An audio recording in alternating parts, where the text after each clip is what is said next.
Olha só, você tem que aguentar a pira, você tem que aguentar a zoeira. E a zoeira deles passava por ataque a familiares, destruição de reputação, né? Vamos dizer, atacar pesado todo mundo que assim, tinha a mínima crítica ao governo Bolsonaro. Esse cara, inclusive, que tá aí no vídeo, ele tinha uma voz tipo a minha, né? Uma voz de pato, mas pra parecer que ele era bravão, ele mudava a edição do áudio dele pra parecer que ele tinha uma voz mais grave, né? Porque eles são muito másculos, né? Enfim, uns bobos do cacete. Obviamente esse canal aí deixou de existir. Nem sei se existe, mas são uns flopados do cacete. Ninguém liga pra eles. Mas era uma turma assim que queria impor de maneira muito agressiva nas redes sociais a linha do bolsonarismo. Felipe G. Martins também era um cara que tocava a boa parte das teorias conspiratórias e foi um dos responsáveis pela perseguição que nós sofremos, e isso inclui a minha família. Então quando o Arthur fala de Felipe G. Martins e fala que ele não tá ligando, que ele tá cagando se o Felipe G. Martins vai ser injustiçado ou não, o que o Arthur Duval tá falando é o seguinte, cara, quem usa e quem defendeu a instrumentalização do Estado não só para um golpe, mas para perseguição política baixa e injusta dos seus adversários políticos, olha, não deve reclamar quando a mesma coisa acontece com ele, né? Não deve. Se você tem, né, quem com ferro fere, com ferro será ferido. Se o Felipe G. Martins, que estava topando e organizando um golpe de Estado e que participou efetivamente a perseguição de tanta gente, tá reclamando agora que o Xandão tava nisso com ele, eu quero que ele se dane. E eu falo para todo mundo, que se dane. Que se dane, e ninguém aqui tem que ser, eu limpo, não, veja só, mas você tem que questionar. Eu não tenho que questionar, posso questionar os métodos do Xandão, mas eu posso torcer para que as pessoas que tentaram um golpe de Estado e as pessoas que perseguiram familiares, que eles se danem. Posso, não há contradição alguma, eu quero que se danem. São pessoas que queriam usar o peso do Estado de maneira injusta para destruir a vida e a reputação de outros. Eu sei o que fizeram com a minha família, eu sei o que fizeram com a minha mãe, tá? Então militante nosso, ou mesmo apoiador nosso que vem passar por esses caras, não tá com a gente. Não tá com a gente, porque um dia, especialmente se você tá na política, ou você pretende estar na política, o dia que você sentir que a tua família, ou pessoas que não tem nada a ver com a política, estão sendo atacadas de maneira baixa por conta de posições tuas, e quando tuas posições e tuas práticas não são criminosas, essas pessoas também são vítimas desses ataques injustos, você vai entender, entendeu? O quão escroto pode ser a política. E você não tem que perdoar, e não tem que ter dó. Então não tenho dó, não tenho perdão. Arthur também não tem que ter dó, nem tem que perdoar. Nada, zero. Eles que se virem com o Xandão deles lá. Eles que se virem. Não queriam dar, não eram os brabão? Né? Como é que é? Bota um meme aí, né? Estão em choque? Sabe qual a resposta? Faz meme, né? Como eles dizem, faz meme. Faz meme, né? Eles são os zoeirões. Faz o meme aí, né? Resolve aí com o meme. Não era gostoso fazer destruição de reputação? Outra coisa que eu vi foram vários perfis, né? Quando a gente lembrou, olha, a gente foi alvo de uma perseguição muito, muito grave. Aí veio alguns perfis como o do... Eu vi até o Mafia Summers, que era um cara que... Outro dia a gente tava falando bem dele, olha, ele até assiste as lives, acho que ele fala com o Júnior e tal, né? Que é aquela ideia de vamos ser simpáticos. Aí ele vai falar, prove que há relação entre as coisas, prove isso, prove aquilo. O que é uma coisa muito baixa e muito vil, né? Porque o cara sabe, todo mundo sabe o que fizeram com a gente. Todo mundo sabe o que aconteceu com a gente, foi assim, de uma canalice escrota. Né? Aí vem ficar, prove, porque precisa passar pano, porque no fundo são os defensores de Bolsonaro, né? Então assim, já que a pergunta é, qual é a relação, né? A minha capacidade de provar que houve assim uma ordem de alguém do governo federal Bolsonaro para um promotor, ou para um amigo do promotor, um amigo advogado que anda junto, eu realmente não tenho como provar, assim como ninguém tem como provar, por exemplo, sei lá, que vamos ter que o Lewandowski e o Barroso atendem diretamente os interesses do Lula, porque o Lula está lá e deu uma ordem. Eu não tenho como provar que o Lula chegou, faça isso, vote assim. Não, ninguém tem como provar. Agora, você consegue estabelecer as relações e demonstrar de maneira muito clara que, né, que tudo foi linkado. Eu vou lembrar algumas relações que, assim, a não ser que a pessoa seja completamente cega e não seja capaz de juntar padrões, ela vai ser capaz de ver, né? Primeiro elemento, quem é que é um promotor? Quem é um promotor? O promotor e sua esposa, isso está presente num documentário que a Globo fez, Globoplay, a Globoplay publicou os tweets. Quem é o promotor? O promotor e sua esposa publicavam no Twitter recorrentemente posts defendendo tudo do Bolsonaro. Então eram pessoas, vamos dizer, que era um promotor publicamente bolsonarista. Isso é o suficiente? Não, né? Ele poderia fazer uma denúncia séria. Pois bem, a denúncia, como tem essa matéria do antagonista, era baseada numa thread organizada pelo perfil Fake Let's Dex. O dono do perfil Fake Let's Dex é um rapaz loser, tenho já as fotos dele tudo, lá do Rio Grande do Sul, tá? Um bobalhão lá do Rio Grande do Sul. E a tese deles é de que a gente basicamente tinha um esquema ali de desvio de superchat. Então ele amarra o Alessandro Mônaco, que é um cara que tinha doado, feito pimbas, né? O famoso superchat, e cria toda uma teoria conspiratória amarrando isso. Então aí ele cria a teoria conspiratória. Pra amarrar a teoria conspiratória... Só pra lembrar, Renan, esses prints na tela aqui não são do antagonista, são da denúncia da promotoria. Sim, esses prints são o promotor incluiu... Ministério Público do Estado de São Paulo. Aqui, ele incluiu uma thread de um perfil falso bolsonarista da bolha do Felipe Martins, daquela bolha dos caras. Então, curioso que um promotor que já é muito bolsonarista, cuja esposa também é muito bolsonarista, inclui numa investigação uma thread de notícia falsa feita por um perfil falso bolsonarista. Que interessante, né?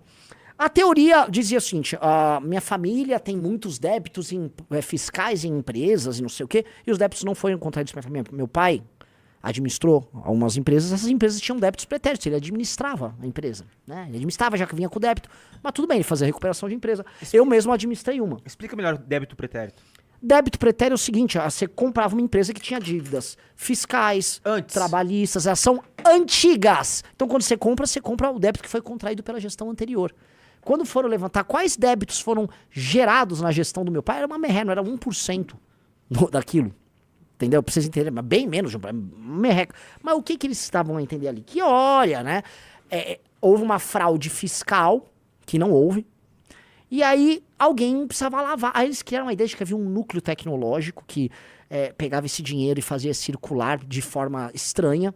E aí a forma estranha que eles colocavam, eles não botavam o nome, era o sistema de superchat do Google.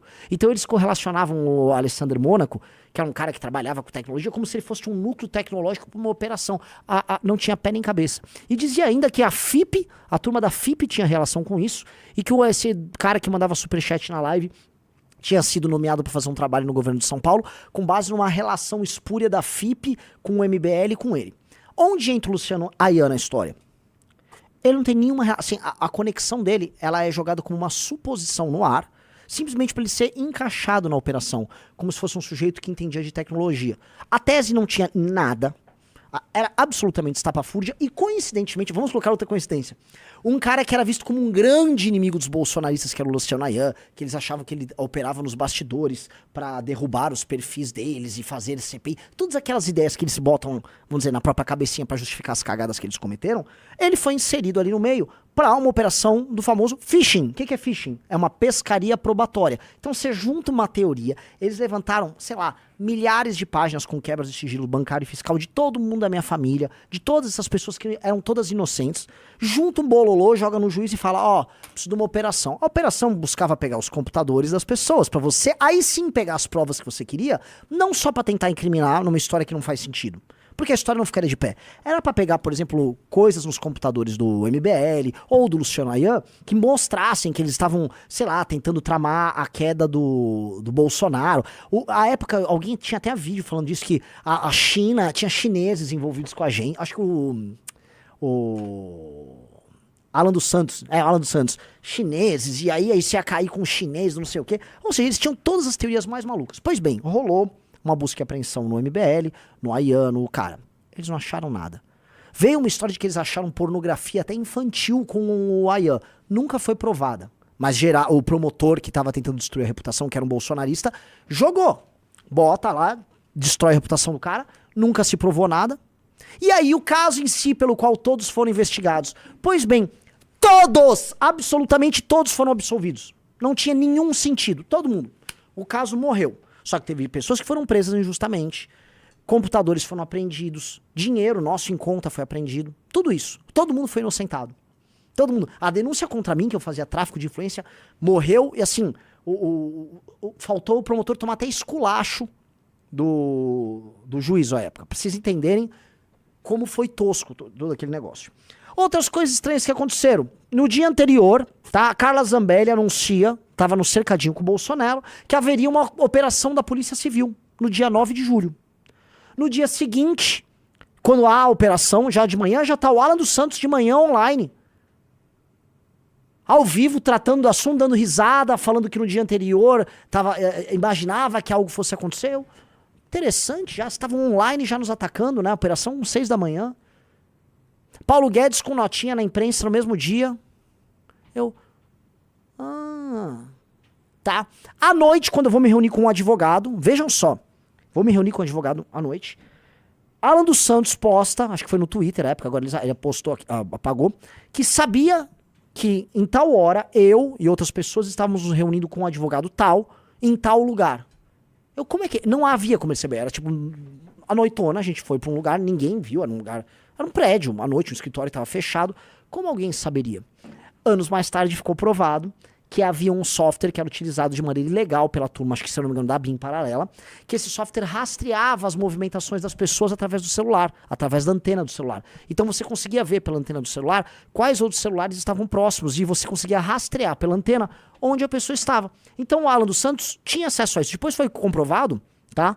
O Kim foi processado, porque o Kim era um dos que eram, isso já foi comprovado, que foi rastreado por esse mesmo sistema. Então... Quando eu junto todas essas coincidências, olha, eu não vou conseguir achar um documento, né? Lá, olha, ó, por favor, promotor, faça isso por mim. Não vou achar, né? Porque aí eu vou incorrer no argumento do Reinaldo Azevedo para defender o Lula. Não tem provas, mas acho que é um tanto quanto óbvio. É um tanto quanto óbvio, quando você junta esses elementos, né? Que foi uma operação de teor persecutório. Claramente, sem pé nem cabeça, tanto que ela não deu em absolutamente nada. Mas tinha o objetivo de fazer um phishing, que é uma pescaria probatória, para tentar provar as conspirações que eles tinham na cabeça deles. Então, por causa de devaneios dessa turma toda de canalhas, que são canalhas, pessoas tiveram sua vida exposta, gente sofreu, gente teve sua vida destruída, e nunca eu vou perdoar essas pessoas. Nunca! Quem fez minha mãe chorar, nunca perdoou. Ai, Renan, isso não é cristão, então eu sou pagão. Diga o que quiser, sacou? Não perdoo. Quero um inferno pra esses caras. Fez minha irmã sofrer. Aliás, quando começaram a fazer essas perseguições familiares, eu sei o que escreveram, inclusive pra minha irmã. Até aquele que arrota virtudes por aí, né? Que não é... Então não perdoo, não. Não perdoo. Quero que se F. Tá? Tem nada de ser bonzinho com essa gente. Aí veja só, o Kim Paim, que logicamente é uma piada, né? Aliás, ele tá tentando imitar a gente numa certa heterodoxia econômica, mas não tá lendo as coisas que a gente lê, aí tá meio se constrangendo o Kim Paim. Fake news brutal da SWMBL. Ninguém nunca os acusou de ganhar 400 milhões de superchat. Basta olhar rapidamente as notícias da época pra saber do que se trata esses valores. O PC da Rosa, que é bom, até hoje... Vamos lá, vamos botar aqui, ó. Não tem fake news brutal. O Kim Paim tá sendo burro, ele deveria ter lido. A ideia da denúncia toda, ela consistia do lado de uma fraude que meu pai e eu devemos cometer. Aí essa fraude gerava um montante. E aí esse dinheiro precisava ser operacionalizado. Quando eles vão descrever quem operacionalizava e qual era a estratégia, ela envolvia um sistema tecnológico não rastreável, que é conhecido como superchat. Então, eles levantavam um montante e eles jogavam na imprensa que 400 milhões, que não era 400 milhões, era o valor desviado, né, um valor roubado, e do outro lado havia um sistema meio que para lavar isso. Qual era o sistema? Era o superchat. Por isso que na época, quando os jornalistas leram, falaram, calma aí, 400 milhões, e aí superchat? Que é isso? É o esquema, vamos dizer, mais retardado do mundo. Tá aqui, ó. Estado de Minas, promotoria suspeita que a MBL tenha usado plataforma virtual para lavar dinheiro. Aqui, ó. Aí vê lá para responder o nosso camundongo. Isso aqui é do PDF do Ministério Público de novo. Vamos lá. Pô, a investigação vem sendo realizada, blá, blá, blá, blá, blá, blá, blá, blá, blá, blá, blá. Ó, veja só, a investigação vem sendo realizada por este grupo de atuação evidencia forte suspeita de supostas práticas de lavagem de dinheiro cometida por integrantes fundadores e agregados da adoração do Movimento Brasil Livre, conhecida como MBL, por meio de dois modos operandi, isto é, duas formas operacionais diferentes utilizadas por tais pessoas, todas relacionadas ao MBL. Trata-se de ambos de técnicas indicativas de viabilizar ou ocultar a dissimulação de valores ilícitos através do dominado movimento. Aí, por meio de uma nova técnica de lavagem de capitais, peculiar, efetuada mediante doações online com valores relevantes e sem laço de origem, via superchat, vaquinhas online, blá blá blá. E 2, por meio de constituição de empresas, olha só, muitas delas de fachada, localizadas em endereços residenciais sem funcionários cadastrados, blá blá blá blá blá. A evidência que neste caso, contas bancárias dessas empresas, cujas quebras de sigilo bancário fiscal já foram deferidas por esse juízo, se prestam apenas para movimentar valores de origem ainda não identificada e difícil identificação, blá blá blá blá. Vocês entenderam? Então, eles vão correlacionar numa maçaroca. E tá aqui, ó. Ali tem até gráfico, ó. Veja só. ó, doação de vaquinha, e eles chamam de esquema do MBL. E aí a gente constitui empresas falsas. Eles falam assim, ó, é uma empresa de TI do Ayan. Que é a empresa do Ayan? Como a empresa do Ayan vai ser uma empresa nossa? Não tinha nenhuma relação conosco, mas foi ali a maneira deles encaixarem o Ayan, tá? Veja só, o Ayan, pra eles fazerem uma pescaria probatória. Aí veja só como tá correlacionado com a empresa. Veja só. Com esse efeito, constatou-se a existência de diversas empresas, todas elas constituídas pelos fundadores, blá blá blá, sendo que várias dessas empresas não possuem funcionários cadastrais, se encontram localizados, blá blá blá blá. Cara, é um CNPJ, cara. Aí eles falam que isso é uma fraude, não sei o que, blá blá blá blá. E muitas empresas hoje em dia, elas têm endereço fiscal, você não precisa de uma sede. Era um CNPJ, por exemplo, se você tem uma MEI, você põe um endereço fiscal num escritório virtual. Aí eles vão e eles começam a criar uma correlação de que existe um esquema envolvendo minha família, sacou? E aí esse esquema seria personalizado pelo Alessandro Mônaco e pelo Ayan. Nada, absolutamente nada disso foi provado. Só que os caras que querem ficar defendendo isso, que tivessem lido a bosta dessa peça completamente maluca feita pela promotoria. E aí, bom, vocês têm a história toda aí, que já é conhecida. Isto não tem pena. É tão frágil que o promotor já abandona essa história, porque ela vira meme, ela vira piada, e aí ele vai pra história de que eu, na verdade, fiz tráfico de influência pra colocar o rapaz que mandava superchat, que é o Alessandro Mônaco, no governo Dória. Sem nenhuma prova, cai, é risível a denúncia, não vai pra frente, e a história morre. E todos os envolvidos, absolutamente todos os envolvidos, são inocentados. Aí ele vai também, como eles são toscos, né? Aí, o PC da Rosa que é bom até o Chico Linguiça. E eles falam esse negócio de PC da Rosa. Rosa é uma moça que trabalha aqui. No dia que houve a operação, eles levaram um monte de computadores. E aí eu tô fazendo uma live com o Felipe Moura Brasil, contando sobre o ocorrido, né? Tava lá na live. E aí o Heitor, acho que era o Heitor, tava de fundo, e eu tava falando que, levaram isso, levaram aquilo, o Heitor. Não levaram, não lembro exatamente, o PC da Rosa. Por quê? Era um dos PCs que estavam lá, ele não foi levado, ou foi levado, agora eu já não consigo lembrar. E aí eu olho, tipo assim, ele tá falando uma parada no meio da live. Eu tô na live, tô falando lá com o antagonista, que era o Felipe Moura Brasil, e ele lá, eu falo assim, tipo, porra, tô ao vivo, né? E ele falando. Aí eles, meu Deus, o PC da Rosa, é isso. É isso o quê? Os caras quebraram todos os nossos sigilos. Se eu tivesse algo a esconder, né, financeiro, que nem tinha nada naquele PC, um PC acho que bosta lá de edição. O que teria? O que teria? Que eles já não teriam como saber. Eles quebraram absolutamente todos os sigilos, não só do MBL, mas de familiares, pessoas correlatas. Não acharam porcaria nenhuma. E tá aí, entendeu? Aí o máximo que eles têm é isso. Como eles são umas pessoas fracas e toscas, eles são obrigados a ficar se amparando nesse tipo de recurso pra se manter de pé. Agora, falar que uma perseguição dessa natureza, com pescaria probatória, amarrando as pessoas numa acusação sem nenhum sentido, que isso não era do interesse do governo em questão, com membros do governo em questão, membros do parlamento, sabendo da operação, gente deles pronta pra ficar fazendo as denúncias, os ataques ao longo do dia. Não, isso não tem correlação nenhuma. Com gente sabendo as reuniões que a gente tinha, com a gente sendo rastreado nessas reuniões, não. Governo Bolsonaro não sabia. Sendo que a principal teoria conspiratória deles pra justificar que eles eram alvo de uma perseguição do Xandão era encaixar o Luciano Ayan, que novamente o Luciano Ayan é igual o PC da Rosa. São as teorias que eles criam, né, malucas, completamente fora da realidade, pra justificar as próprias cagadas. Tipo, a gente não tá fazendo destruição de reputação, fake news, ou tem uma turma nossa tentando um golpe de Estado. Não, isso é uma invenção do Ayan. Não, o MBL não é totalmente limpo e realmente conseguiram ir pra uma investigação e saíram limpo de cabarro. Não, na verdade havia, sei lá, um PC que devia ter ali dentro coisas escabrosas, né? É isso, são as saídas que os caras criam pra poder se manter, não com sanidade, né? Pra manter as suas teorias malucas de pé. E é basicamente isso, entendeu? Então, eu precisava responder isso porque é muito triste. E ver isso só mostra assim, não tem convívio com essa raça. Não tem convívio com essa raça de bolsonarista. E eu vou falar, tá? É muito engraçado que assim, fica uns ainda, né? Os leais ao Bolsonaro. Que ali é tudo os leais, ao que vai restar de defensor daquela escumalha. Agora, os oportunistas vão todos embora. Os oportunistas, né? Eles veem isso, mas enquanto isso abrem conversa com a missão. Querem conversar conosco. Os oportunistas todos querem conversar conosco. E a gente vai conversar. Não estou dizendo que a gente vai trazer. Mas a gente vai conversar. Até porque é engraçado conversar. E lembrar assim, né? Que enquanto os cães ladram, a onça passa. Pessoal, like na live, deixa o seu curtizinho aí que ajuda a gente bastante. E aí, Renan? Vamos lá. Queria fazer isso, né? Porque eu não tinha respondido essa escumalha sexta-feira. Agora vamos falar